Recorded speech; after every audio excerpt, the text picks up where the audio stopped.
Hello and welcome to Fine is a Four-Letter Word. My guest today is Wendy Isett, and I am so excited to talk with you about your journey, Wendy. Thank you for joining us. Oh, hi, Lori. Thanks for having me. Yeah, my pleasure. Let's start out with where I tend to start all of these conversations, and I'm just curious, what were the beliefs that were instilled in you as you were growing up that affected you down the road, or that you see a connection to? I grew up like a lot of other Gen X women, in the 70s and 80s. Our parents had long, steady jobs. They were company men. My dad was a company man. He worked for the state, never left. Once he was in, retired with 25 years. My mom was this super kind, loving, open, friendly. All the neighborhood kids loved her. So really it was about kindness and loyalty. And so for me, that has really played into my life. I mean, I just left a job after almost 20 years, in one department. So, those were two biggies, I think, that a lot of us kind of grew up with. So loyalty was instilled in you, that was a really important thing to have, and then that played out in you staying in a job for 20 years. Yeah, pretty much. Yeah. I mean, you got to stick around for that watch. Right. When do you get that? Is that 25 or 50? I don't know. I didn't get it. Oh, okay. So then if that's the belief that was instilled in you, you stayed at this job for 20 years. At what point did you think, maybe this isn't where I should be, but I need to stay here anyway?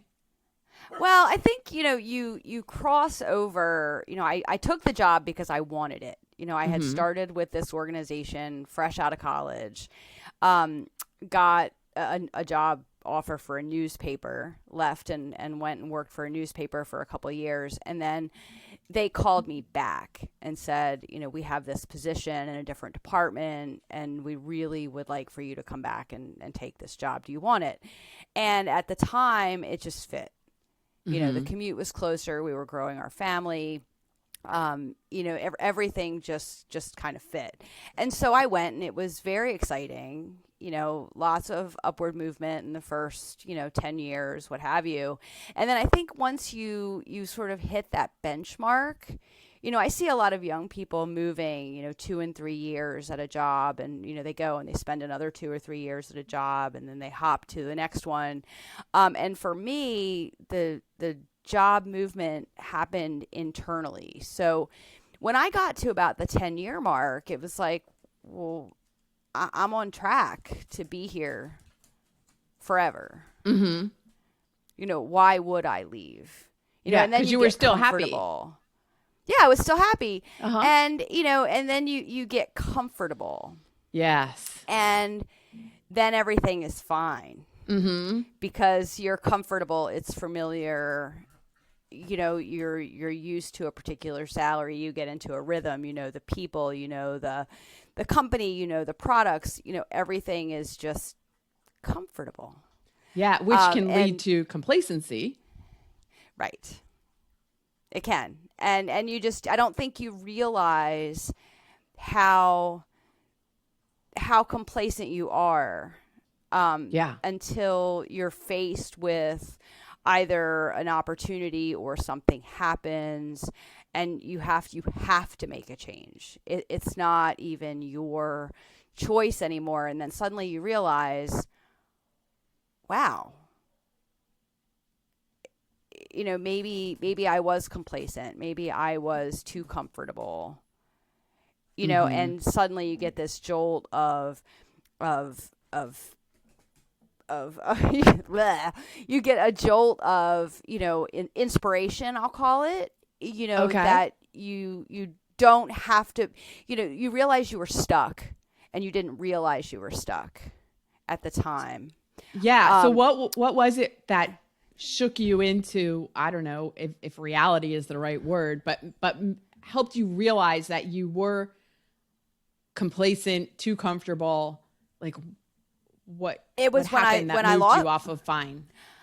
Well, off of fine, I think was actually being faced with the fact that I no longer had that comfortable job and that I had to get out of that comfort zone and move forward. So for you, it was the job is you were. Remind me again what happened. Oh, you're gonna cut this out, right? Sure, I can. Well, this I missed a media goal. Oh, okay. And so, was so you were asked to leave. yes. Got it. Okay. And so that was kind of a reality check for you. Like, okay, now what am I going to do? Yes, exactly. And it wasn't as much, it was a jolt because I wasn't expecting it. Mm-hmm. But when faced with it, I didn't feel like my life was going to end. I didn't feel like everything was over. I felt free because I felt like, I think when you get complacent, you sort of become the skyscraper with the scaffold that they're always fixing something and it's always being built and it's, you never actually see the building. But I was trying to describe it to my husband the day I lost my job when I said to him, I said, I feel like I've had this scaffolding around me for a really long time and now it's gone.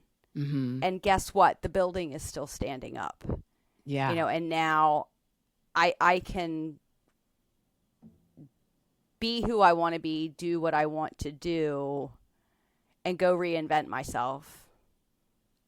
Yeah. Whereas before, I was just, I don't know if I was scared to do it, if I was too comfortable to do it.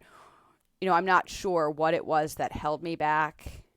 Right. Well, when we're in that comfortable place, there's no reason to do anything because nothing is urgent. Nothing is important enough to move forward. Because everything's fine. Everything's fine. Exactly. And then it's so interesting how the universe or your higher power or whatever you want to refer to it as is like, okay, well, now it's time to move. So they